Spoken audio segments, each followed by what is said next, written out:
FM Tránsito de Verano. En Tránsito 93.9. La programación.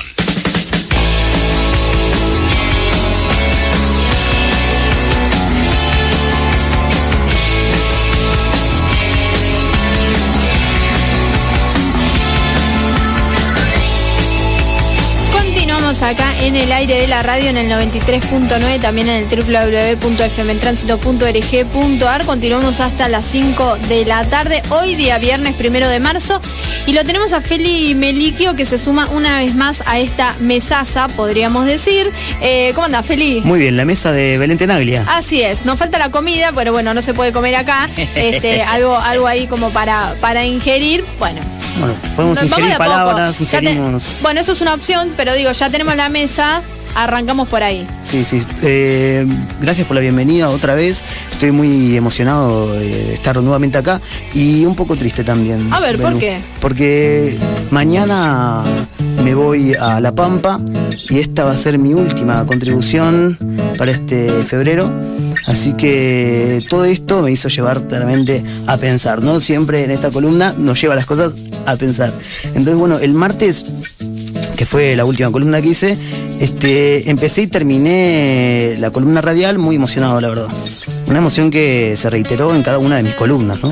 Cada vez que pisaba el estudio Norita Cortiñas, sentía un progreso. Capaz porque en la placa, pegada junto a la puerta del estudio, está su nombre. Entonces ingresás como con fortaleza, ¿no? Con pies de dar vueltas en la plaza, con brazos fuertes de agitarlos, con los oídos como cuidados, ¿no? Como también tapados por el pañuelo que funciona como tamiz de las maldades. Para mí tiene esa forma de funcionar, ¿no? Los pañuelos. ¿Por qué tapan las orejas si no, no? El martes salí del estudio, observé desde la cabina de la operadora el final del programa, tomé mi guión que había impreso para leer al aire y me fui. Caminé hasta mi casa, esquivando los contornos de sombra reflejados en la vereda, para encontrarme con el sol y para que él añada calidez a mi cuerpo confundido por un frío de febrero. Recordemos que ese día hacía un frío tremendo. Salí muy feliz, felicidad que al sentarme frente a la computadora para pensar la columna de hoy, iba a mostrar su cara ingenua. Esa felicidad ocultaba detrás, sin que yo me dé cuenta, el control patriarcal.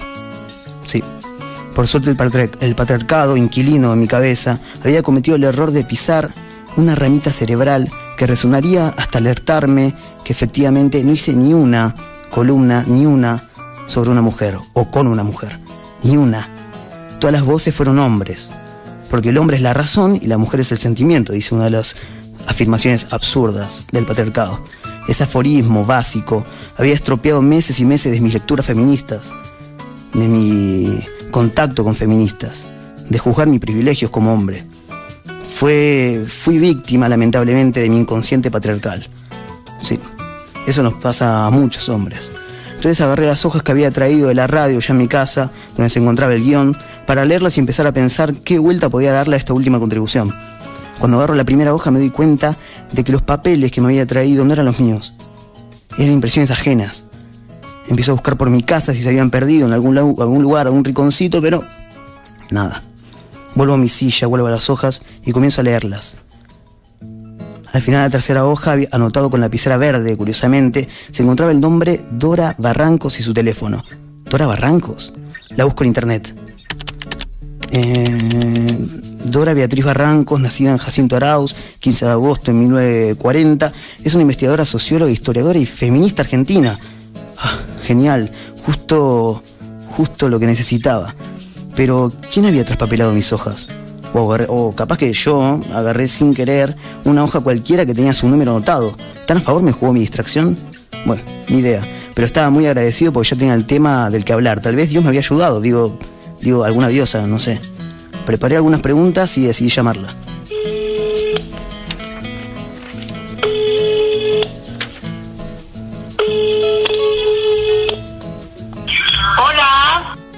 Hola Dora, soy Felipe Melicchio, integrante de la radio FM Tránsito. Quería hacerte unas preguntas porque mirá, yo estoy haciendo una columna que bla. Cuestión aceptó. La primera pregunta que le hice fue en búsqueda egoísta de encontrar la respuesta que yo necesitaba.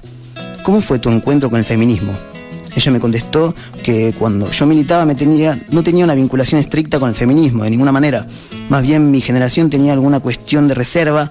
Todavía había mucho eco de una posición muy absurda, que era pensar que el feminismo era un movimiento de señoras burguesas. tenemos intuiciones muy notables. Yo particularmente siempre me reconozco como una persona en busca de la autonomía, de afirmación, de libertad, de mucho discurrir acerca de las fórmulas de sujetamiento. No tenía obviamente ninguna inclinación en ninguna teoría antipatriarcal, por lo tanto estaba un poco ajena a eso. Pero sí había unos reverberos muy fuertes que estaban dentro de la plataforma de esos años.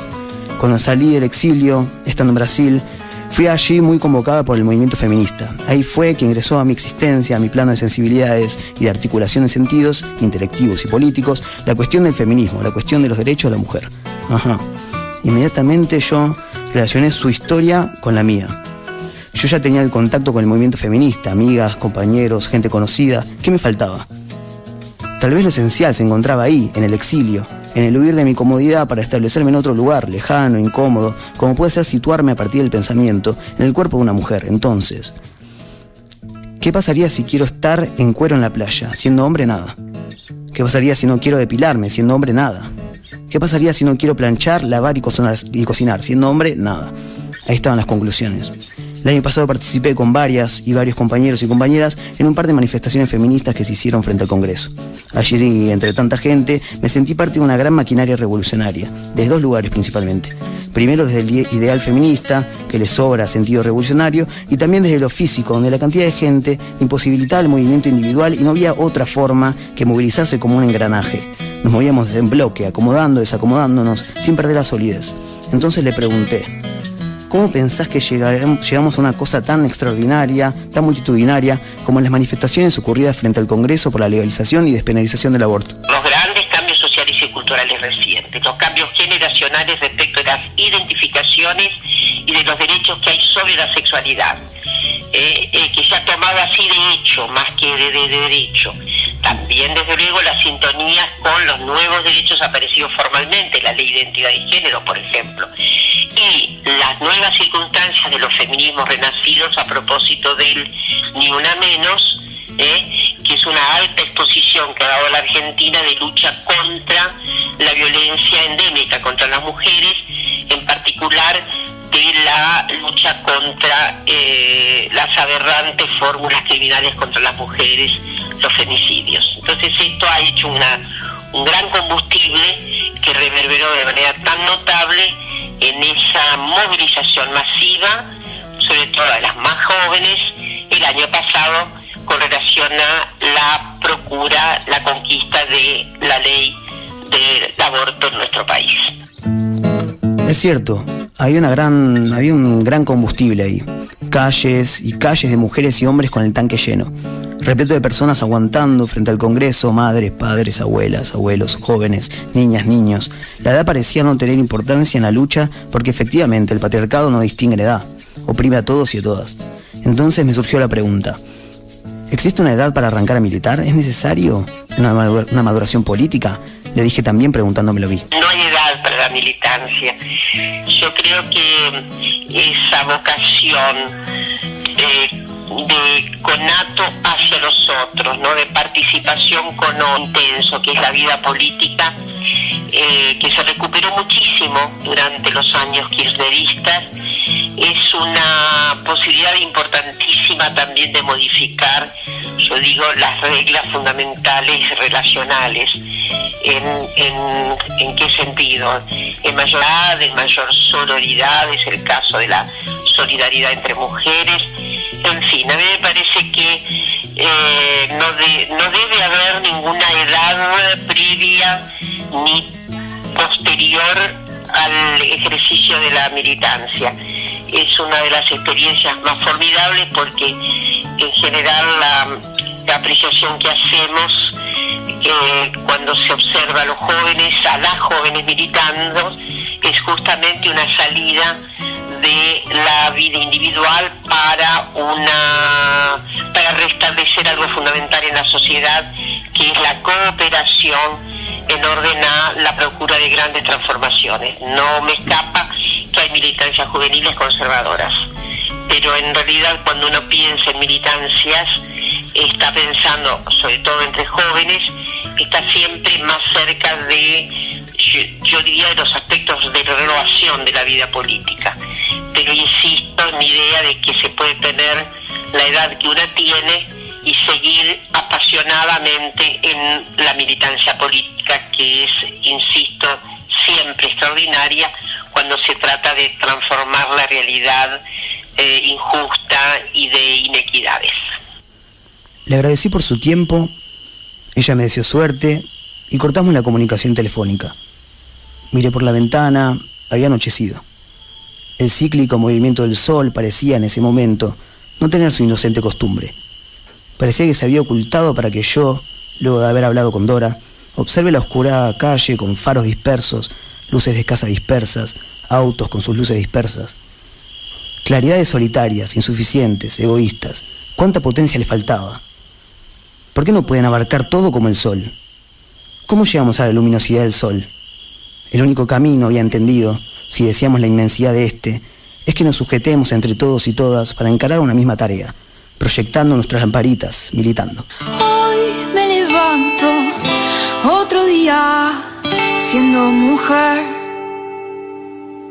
Desayuno con otra muerta más por la TV. Que su pollera, que era fiestera, y su asesino que me voy de mi casa. Quién sabe si podré volver.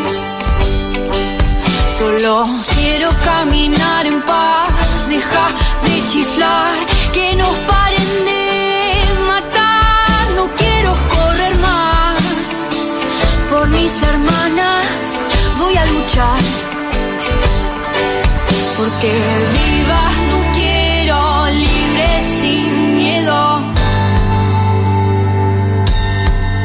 Así vivas no quiero, libres sin miedo de ser lo que quiera ser. Voy a vestirme como quiera, con jean o con pollera, y voy a luchar por el aborto legal para que mis auroras no mueran más en manos de este sistema que nos condena. Y vamos a gritar el nombre de las que ya no están. Vivas no quiero, libres sin miedo. Vivas no quiero, libres sin miedo de ser lo que Bueno, Navarro suena ahora en el aire de la radio, suena en el 93.9, también en el www.fmtransito.org.ar. Mora Navarro haciendo el tema libre. Y aprovechamos para agradecerte, Feli Meliquio, por la participación que tuviste durante todo el verano, en este caso trayéndonos a Dora Barrancos.